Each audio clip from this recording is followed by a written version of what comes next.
haga uso de él. Aquí me está hablando de otra hipótesis de conducta, ¿verdad? Una es ocupar el inmueble ajeno y otra es hacer uso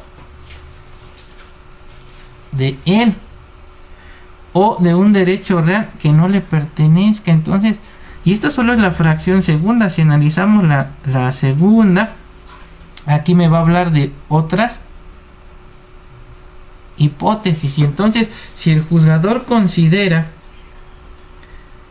que la descripción que está haciendo el legislador en la fracción primera solo habla de una conducta, viene entonces una inexacta aplicación de la norma. Entonces me tiene que decir precisamente, la conducta encuadra, por ejemplo, en esta hipótesis, al que de propia autoridad, por medio de violencia física, ocupó un inmueble ajeno. Estoy hablando nada más de esa hipótesis, ¿verdad? Como también pudiera decir, al que de propia autoridad, por medio de violencia moral, ocupó un inmueble ajeno. ¿Sí? También pudiera decir, al que de propia autoridad, engañando, ¿verdad?, haga uso de un inmueble ajeno. Esta es otra hipótesis. ¿Sí? Entonces, como juzgador debo tener mucho cuidado en determinar cuál de todas esas conductas es en la que se está encuadrando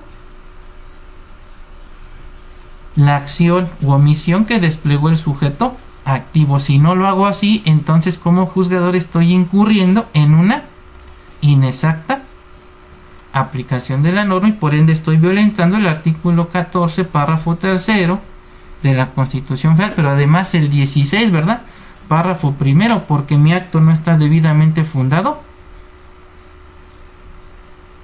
y motivado. Vamos a ver otro criterio.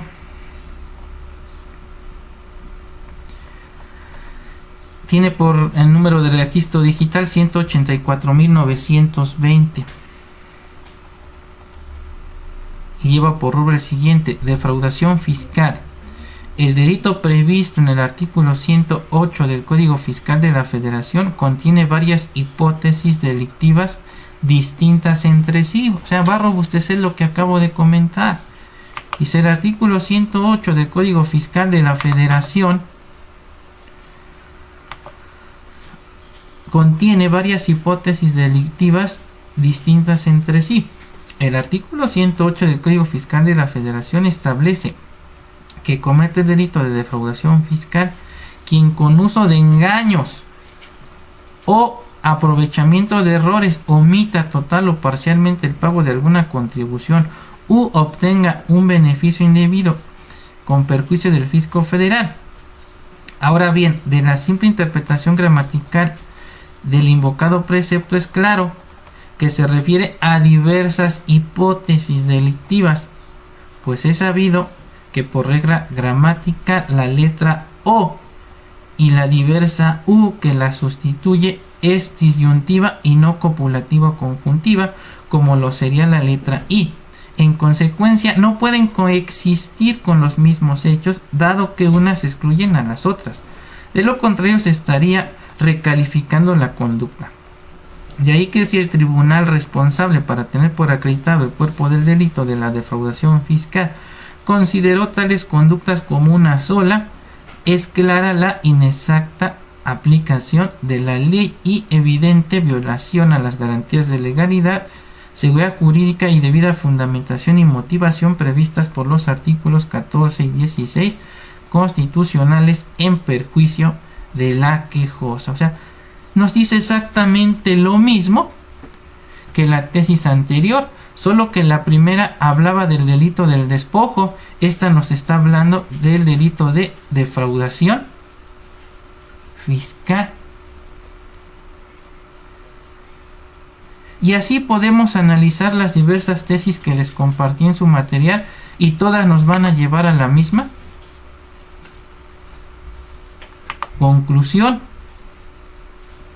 Ahora, La inexacta aplicación también pudiera devenir no solo al aplicar indebidamente la ley, al errar en la conducta. También pudiera devenir, como ya lo precisamos, al momento de imponer la pena. ¿Por qué? Porque ya lo vimos, el juez no solo debe señalarme la pena, sino el mínimo y el máximo, pero además el tipo de pena.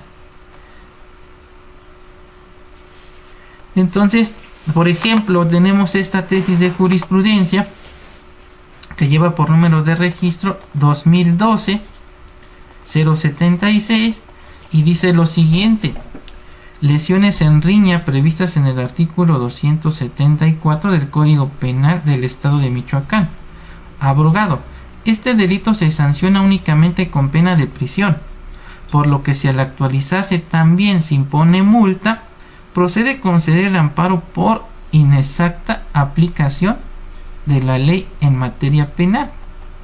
Y nos dice lo siguiente, dice: de la interpretación gramatical del artículo 274 del Código Penal del Estado de Michoacán abrogado, se advierte que el delito de lesiones cometidas en la modalidad de riña se sanciona únicamente con pena de prisión. Al señalar, se impondrán prisión desde la mitad del mínimo hasta 3/4 partes del máximo de las sanciones señaladas en artículos anteriores, sin que la expresión de las sanciones señaladas en los artículos anteriores implique hacer otra interpretación para considerar pena diversa, por ejemplo la multa, a la que establece el tipo atenuado, pues de ser así se vulnera el principio de exacta aplicación de la norma penal establecido en el artículo 14 de la Constitución Política de los Estados Unidos Mexicanos.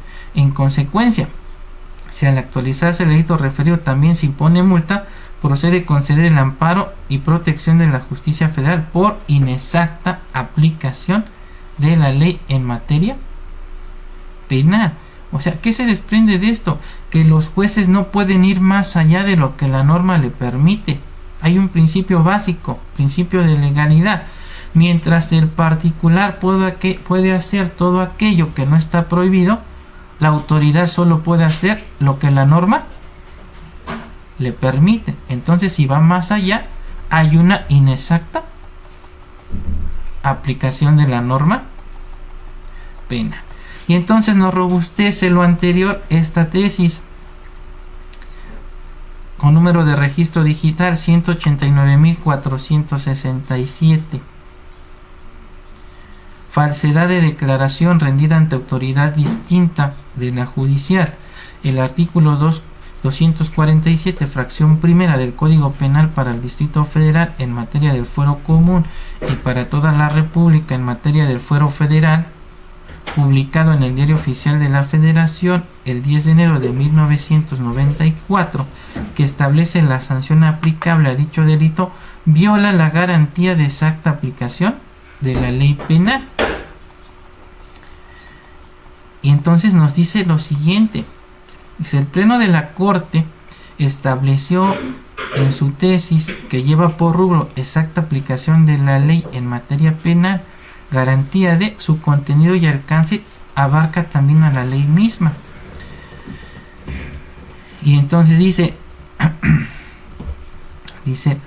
que el artículo 14, párrafo tercero de la Constitución Federal no se circunscribe a meros actos de aplicación, sino abarca también a la ley, ya que el mandato constitucional exige para su cabal cumplimiento que también la ley sea concebida en forma tal que los términos mediante los cuales se especifiquen los elementos respectivos, delito y pena, sean claros, precisos y exactos, a fin de evitar la confusión en su aplicación o de mérito en la defensa del procesado. Dice, ahora bien, en congruencia con tal criterio, debe decirse que al disponer el artículo 247, fracción primera del Código Punitivo citado, que la sanción aplicable al que interrogado por alguna autoridad pública distinta de la judicial en ejercicio de sus funciones o con motivo de ellas faltare a la verdad será de 2 a 6 años, en adición a la multa de 100 a 300 días multa, viola la garantía constitucional de referencia. Ello es así porque al establecer como sanción la conducta típica consistente en falsedad de declaración rendida ante autoridad pública distinta a la judicial de 2 a 6 años, el legislador no precisó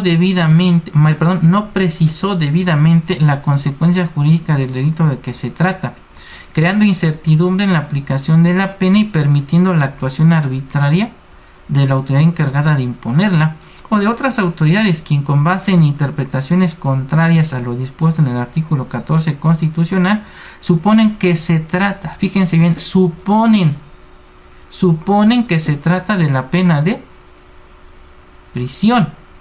Además, el mero establecimiento de un mínimo y máximo del tiempo no conlleva indefectiblemente a considerar que la pena respectiva sea la prisión, ya que no es esta el único medio de sancionar lo que la autoridad judicial puede imponer por un tiempo determinado, según se advierte del catálogo de penas contenido en el artículo 24 del referido Código Penal, que señala otras sanciones que pueden aplicarse por el mencionado periodo, a saber el tratamiento en libertad, semilibertad, trabajo en favor de la comunidad, confinamiento, prohibición de ir a un lugar determinado, suspensión de derechos, inhabilitación o suspensión de función o empleos y vigilancia de la autoridad. Entonces creo que esta tesis es más que clara. La norma debe ser perfecta.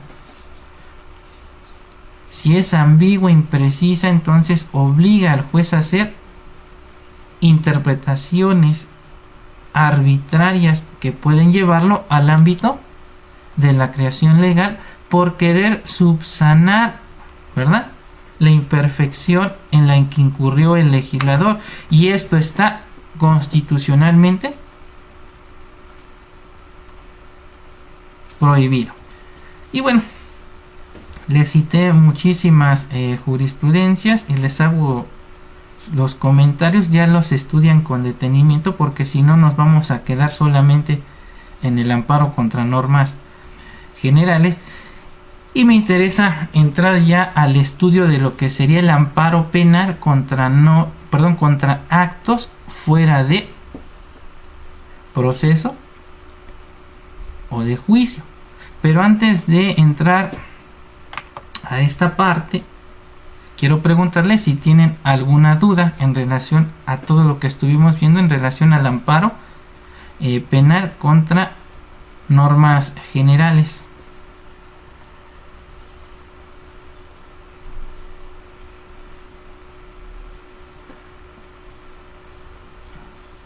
Sofía, ¿alguna duda? Pues yo creo que con toda la explicación que nos dio nos quedó más claro, y sobre todo estudiar esos puntos específicos. Yo creo que quedó claro, Lick. Sí. Y pues estudiarlo como dicen. Esto es, si ven, básicamente es pura teoría del delito, ¿sí? Teoría de la ley penal.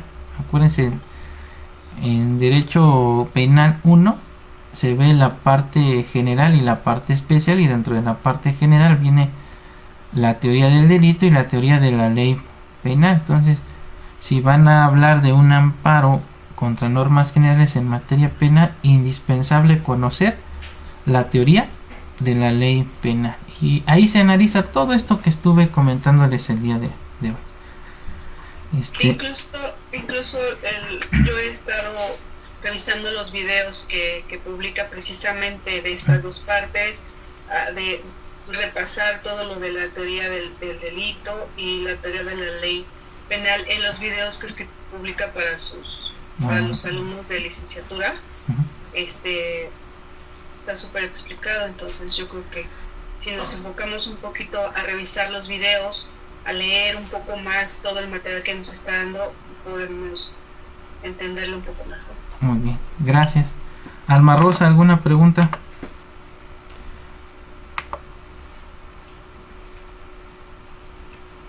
No, doctor, por el momento creo que está claro.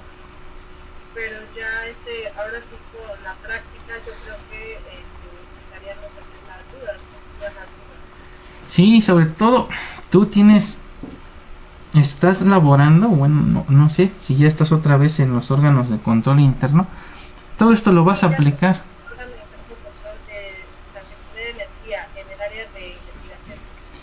Todo esto lo vas a aplicar en tus... Bueno, si te lo permiten, para ser sincero, porque una de las principales razones por las que yo decido salir del sistema es que no se me permitía aplicar todos estos principios garantistas, ¿no? En ese tipo de asuntos desgraciadamente impera más la cuestión política por querer quedar bien con X persona, normalmente con el ejecutivo local o federal, y no impera el derecho, sino que te dan instrucciones para resolver en un determinado sentido, ¿no? Esa fue la principal situación por la que yo decidí salirme del sistema, pero ahí se pueden aplicar todos estos principios. Ahorita lo vimos, ¿no? Cuando era juez cívico, cómo apliqué el principio de retroactividad en beneficio del justiciable y cómo le devuelvo el asunto al juez de paz penal al haber realizado una aplicación retroactiva en perjuicio del justiciable, ¿no? Entonces, afortunadamente, pues siempre nos ha gustado ir más allá a estudiar, y pues era la oportunidad que yo tenía en ese caso como juez de aplicar estos principios. Obviamente pues no le gustó, ¿verdad?, a los que eran en su momento mis superiores, y mucho menos a los jueces y a los ministerios públicos cuando les regresabas fundada y motivadamente un asunto que ellos consideraban pues, que ya se lo habían quitado de encima. Bueno, entonces si no hay más dudas, vamos entonces. Sí. Sí, yo tengo una duda. Ajá. Por ejemplo, supongamos que lo que pasa es que tengo la duda en relación a lo que hemos estado hablando en el transcurso de la mañana, pero es respecto a la prescripción. Por ejemplo, apenas yo vi un asunto que los hechos pasaron en el año 2017. En el 2020 hacen la denuncia ahí en el órgano de control.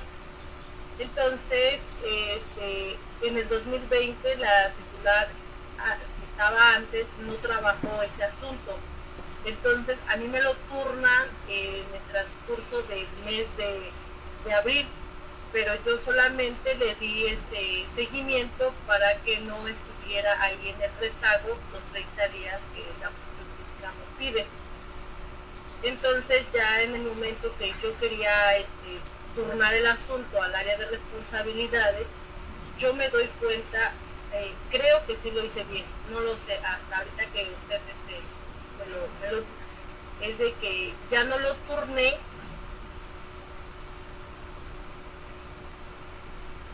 porque ya estaba prescrito. Eso por 3 años. Entonces, no sé si fue lo correcto, porque la duda es si ya estaba prescrito el área, que tuvo que haber hecho.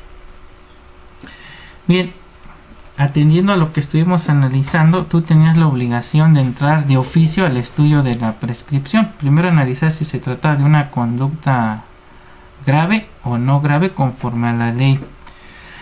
Eres federal, ¿no? Tú eres un órgano federal.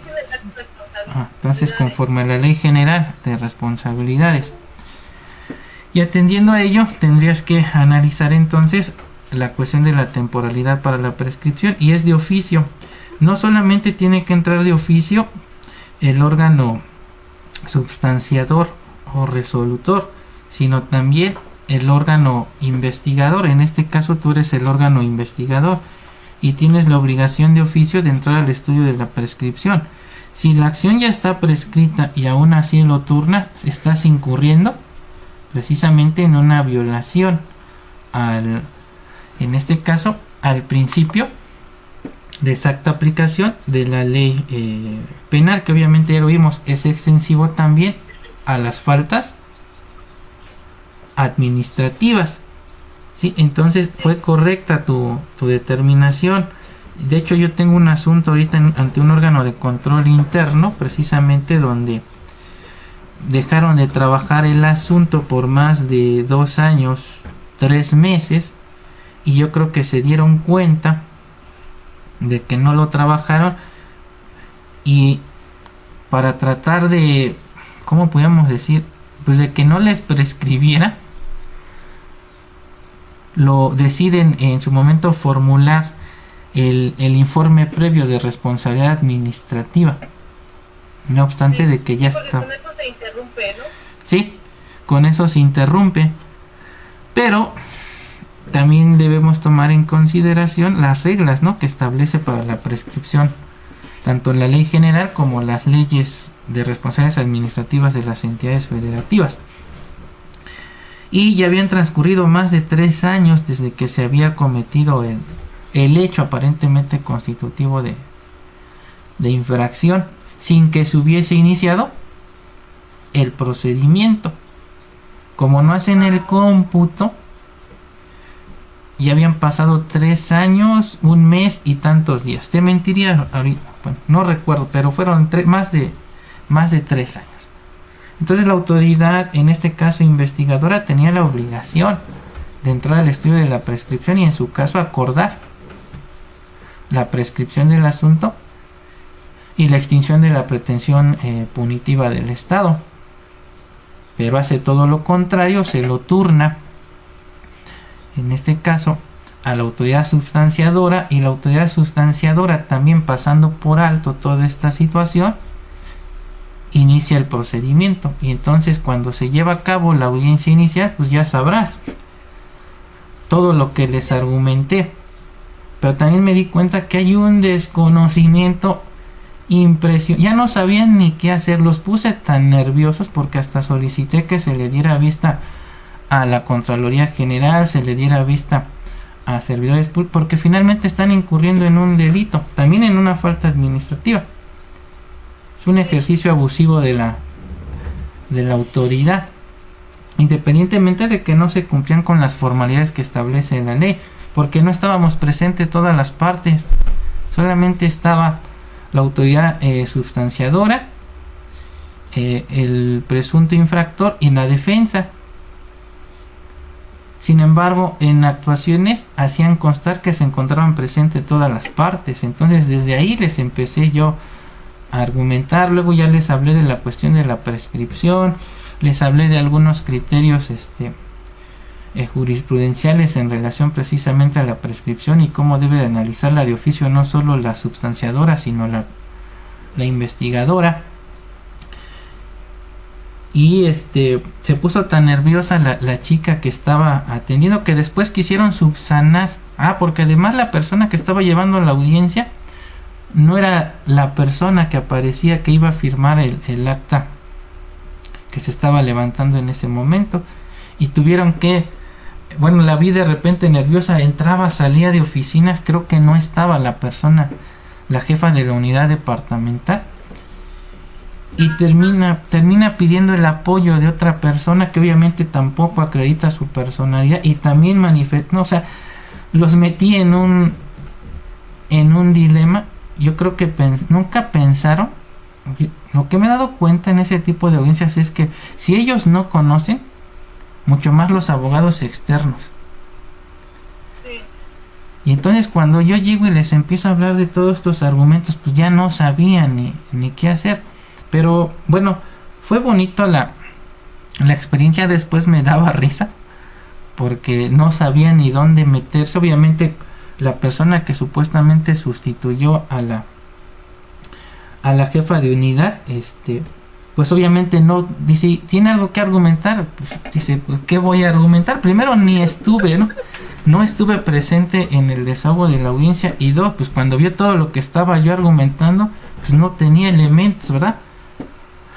Y estamos esperando a ver cómo resuelven. Ahorita los dejé en un dilema, ¿no? Pero está interesante el asunto. Y no, fue correcto. Si tú considerabas que ya había prescrito, no tenías por qué turnarlo a la autoridad sustanciadora. En caso contrario, si Pero es ahí, por ejemplo, también caería en responsabilidad la titular del área, ¿no? correcto, sí, Porque se le prestó el asunto al área. sí, pero son de las situaciones con las que tú te vas a afrontar en el día a día, ¿no? Y Sí, bueno, que te dieron la libertad de aplicar, porque a veces por más que los ilumines y les digas es incorrecto lo que te dicen, ahí yo recuerdo me decían, perdona, sí, me decían, ahí me vale madre, ¿no? Tú haz lo que te estoy, es una orden y la tienes que acatar, y ahí tú tenías que valorar y analizar si acatabas esa orden incurrías en una responsabilidad. Yo la verdad, por más que me dijeran, siempre hice lo que consideraba ajustado a derecho, pero eso me generó muchos problemas. Ya lo vimos, ¿no? sí, y es que el asunto estaba muy bien porque era para turnar a una directora general. Entonces, porque dejó de emitir una resolución, tardó 790 días en emitir la resolución. Entonces, hicimos el sorteo y todo, y hay suficientes elementos para turnar a la directora general, pero con de la prescripción, pues también nosotros ya, bueno, yo me quedé ya sin elementos, o sea, realmente voy a archivar un expediente que sí tiene todos los elementos que se utilizan fehacientemente de que la servidora es responsable, y más porque yo solicité la información donde quién era el servidor público que tenía la responsabilidad o instrucción para atender ese asunto. Y ella mencionó a una persona que ahora sí que ella no ¿cómo se llama? Dice que no lo instruyó para resolver ese asunto, pero no acredita su dicho tampoco. Entonces mandé a solicitar información del servidor público, y el servidor público dice que él no tenía conocimiento de ese asunto. Entonces, pues ya tenía todos los elementos, pero se va a archivar porque se prescribió. Sí, suele pasar. De hecho, en el asunto que les comento está más que acreditada la responsabilidad de los servidores públicos a los cuales estoy llevando a cabo su defensa, y así se los hice ver. De hecho, cuando todavía no analizaba de fondo el asunto y lo hice nada más de forma somera, cuando les di la asesoría, sí les dije sí hay responsabilidad, puede venir una sanción, pero después ya me aboqué al estudio de la prescripción y pues llegué a la conclusión de que la acción estaba prescrita, y es lo que estamos argumentando en espera de que resuelvan. Obviamente ya tardaron en resolver precisamente por la complejidad del asunto. Espero y no se aventuren a resolver, porque también tengo asuntos donde no hay responsabilidad y porque se dio una instrucción resuelven en X sentido, ¿no? Pero bueno, ya después les contaré cómo se resuelve ese asunto. Bien, bueno, Muchas gracias. oh, de nada. Adentrándonos ahora sí al estudio de lo que es el amparo penal contra actos fuera de proceso o de juicio, es decir, lo que es el amparo indirecto contra actos de tribunales judiciales propiamente dicho.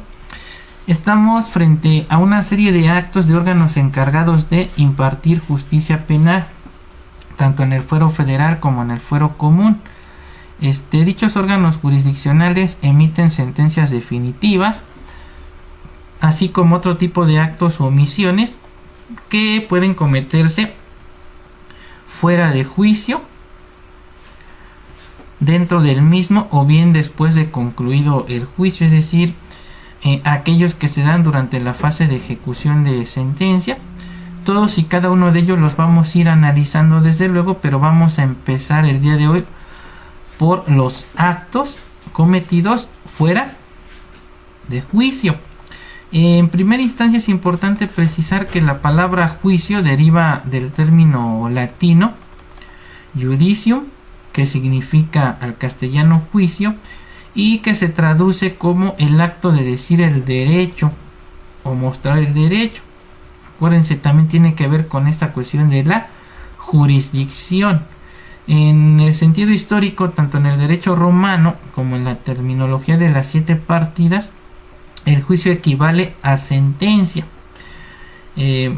Ahora bien, en otro sentido, la palabra juicio para efectos de la ley de amparo es equivalente a proceso. Acuérdense que si bien es cierto para la teoría general del proceso, el derecho procesal penal no es lo mismo proceso y juicio, la ley de amparo los utiliza como sinónimos, y entonces vamos a ver indiscriminadamente que en la ley de amparo, cuando se hace referencia a proceso o juicio, los utilizan como si fueran exactamente lo mismo. Es decir, entonces para efectos del amparo van a ser sinónimos. Y entonces, ¿qué entendemos por el juicio proceso? Vamos a entender como una suma compleja de actos, no solo del juez, sino de las partes y de terceros, que tienen por finalidad la aplicación de una ley a un caso concreto, controvertido, para solucionarlo o dirimirlo. Entonces, en concordancia con lo anterior, para efectos de la ley de amparo, la palabra juicio o proceso son utilizados indistintamente como sinónimos, no obstante de que para la teoría general del proceso o el derecho procesal son conceptos distintos. Entonces esto lo deben de tomar mucho en consideración para que no se vayan a confundir, porque luego puede ser que analicen el asunto desde la vista de la teoría general del proceso o del derecho procesal penal y distingan propiamente entre lo que es el proceso y lo que es el juicio. Ahora bien, entonces, de acuerdo al anterior, el artículo 170, fracción primera, párrafo quinto de la ley de amparo nos dice que el juicio comienza con la presentación de la demanda, por lo que el mismo culminará con la sentencia ejecutoriada, bien sea que esta última se alcance luego de la primera instancia, la segunda instancia o después de haberse agotado incluso el amparo directo. Sí, acuérdense que una sentencia firme es aquella que ya no admite recursos o medios de impugnación, es decir, ha causado estado. Y en ese sentido, entonces, el artículo 107 contempla diversos actos diferentes a las sentencias definitivas o a las resoluciones que pueden dar por concluido un juicio sin resolver el fondo del mismo, y que desde luego pueden ser combatidos en la vía de amparo indirecto. ¿Cuáles son esos actos? Pues en primera instancia tenemos a los actos fuera de juicio, también conocidos como actos prejudiciales. Estos están previstos por el artículo 107, fracción cuarta de la ley de amparo. Ahora, ¿qué entendemos por actos fuera de juicio? Son aquellos que no forman parte del desenvolvimiento del proceso penal desde que inicia hasta que se dicta la sentencia firme, es decir, son aquellos actos que se dan durante la etapa de investigación en su fase inicial, así como antes de la celebración de la audiencia inicial. Pues hay que recordar que, de conformidad con lo dispuesto por el artículo 211 del Código Nacional de Procedimientos Penales, así como 170, fracción primera de la ley de amparo, el proceso penal comienza con la celebración de la audiencia inicial ante el juez de control. Ahora, como ejemplos de actos fuera de juicios podemos mencionar a los siguientes: las órdenes de aprehensión, los citatorios, los órdenes de comparecencia girados por el juez de control, los actos de investigación que requieren de autorización previa del juez de control, como pueden ser órdenes de cateo, la localización geográfica en tiempo real y la solicitud de datos conservados, la exhumación de cadáveres, la intervención de comunicaciones privadas y correspondencia, la toma de fluidos corporales, vello, cabello, extracción de sangre u otros análogos, siempre y cuando la persona se niegue a proporcionarlos, salvo que se trate de la víctima. También tenemos al reconocimiento o examen físico de personas cuando ésta se niegue a ser examinada, y por supuesto también tenemos al orden de extradición y al arraigo. Todos estos son considerados como actos fuera de juicio o fuera de proceso. Entonces vamos a empezar a analizar entonces lo que sería el amparo indirecto contra órdenes de aprehensión y de comparecencia, ¿sí? Para poder determinar si se están violentando o no los derechos humanos del justiciable al momento de que se libre una orden de aprehensión, debemos tomar en consideración en primera instancia como base lo dispuesto por el artículo 16, párrafo 3 de la Constitución Federal. Pues nos regula, ¿verdad?, los requisitos para que se libre una orden de aprehensión. Pero también debemos tomar en consideración lo que dispone el artículo, o más bien los artículos 141 a 145 del Código Nacional de Procedimientos Penales.